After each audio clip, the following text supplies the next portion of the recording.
So we have briefly discussed Kant, or we've talked about Immanuel Kant a little bit, but he in some ways represents the opposite of utilitarianism in his views. And instead of appealing to consequences of action, Kant strongly believed that we should talk about our moral duty instead. So that is to say, for him, consequences of individual actions were not terribly important.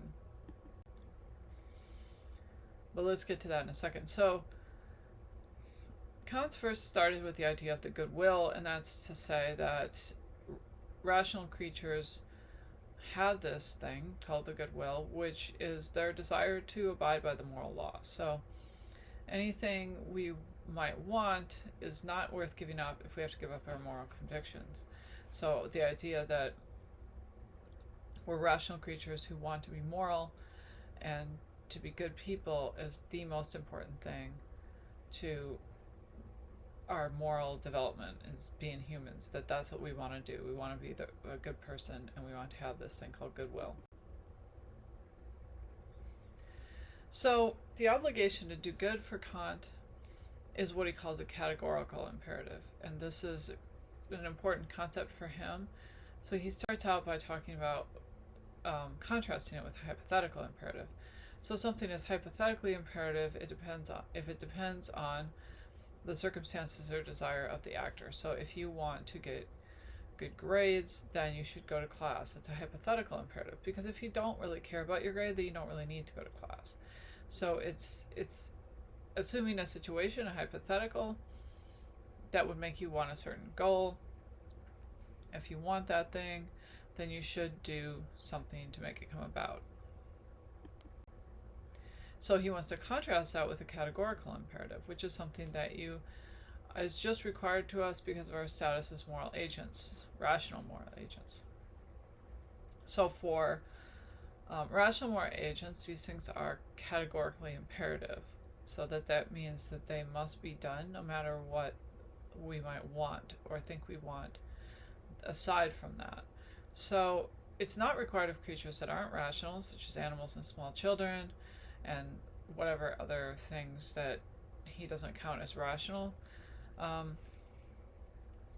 it is required for everybody who is a moral agent, a rational moral agent. So we have to abide by our moral duty or moral laws.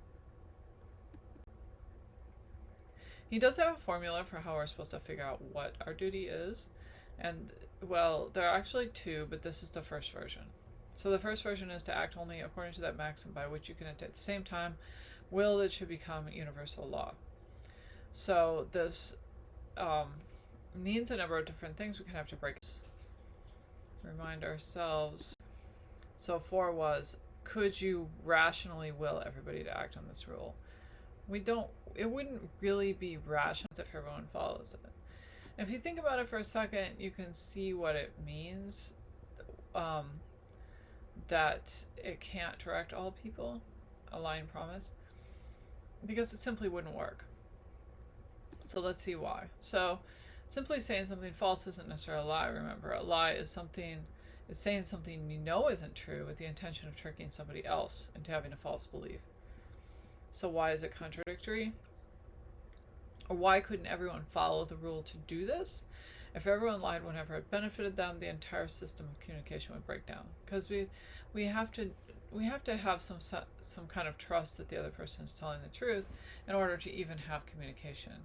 So in such a world, lying wouldn't get you what you wanted anymore, because if everybody lied, then if you told somebody a lie, they would not believe you, right?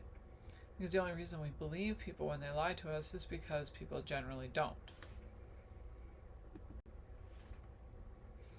So another way to think about it is, too, that we can't rationally will such a world into existence where for a society where lying was morally correct, because it would be ultimately self-defeating, right? A society couldn't be run that way, because if everyone's lying to everyone all the time, you can kind of think about what would happen. So Kant says then that lying is always wrong, even in cases when it would save someone's life. So again, it's a perfect duty, so it's always wrong to lie. even if you think there might be good consequences to it.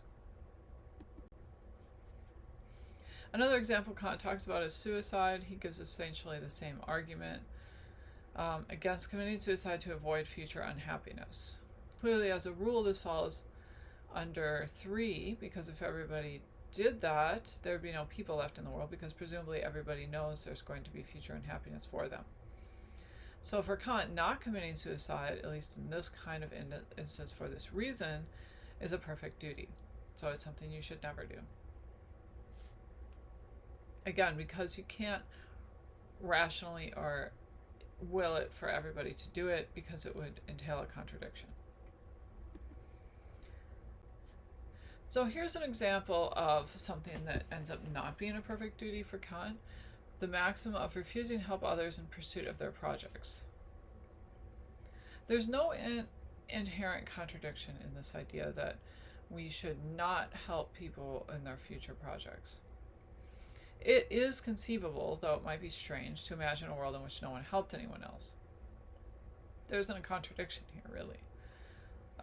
Perhaps you could argue that there is, but I mean, it would be certainly problematic, but not quite in the same way that lying would be. It wouldn't be a complete breakdown of everything that society sets up, or it wouldn't defeat itself. If you asked somebody to help them and they said no, okay, that's different from somebody lying to you constantly and you not being able to believe anything that anybody says ever. So it's a bit different for us to want to say that, because we presumably want other people to help us sometimes. So even though it's not contradictory, it still kind of fails for Kant because it fails on 4. So in other words, if nobody ever helped anyone else, then ordering food in a restaurant or pursuing a degree in a university would be difficult, if not impossible, right? So for him, helping others is an imperfect duty, which means that it's something that we should do occasionally, and we ought to do occasionally, but we don't have to do it all the time. So it's a different kind of obligation for Kant than the perfect duty, right? It's again something that we ought to do, but we aren't obligated to do it all the time. You might call it supererogatory, but I'm not sure that Kant would call it that. So it's something, again, that you should do sometimes, but you don't always have to do it. So that's a quick summary of the categorical imperative, the first formulation. Kant has a second formulation too, which we'll talk about next time.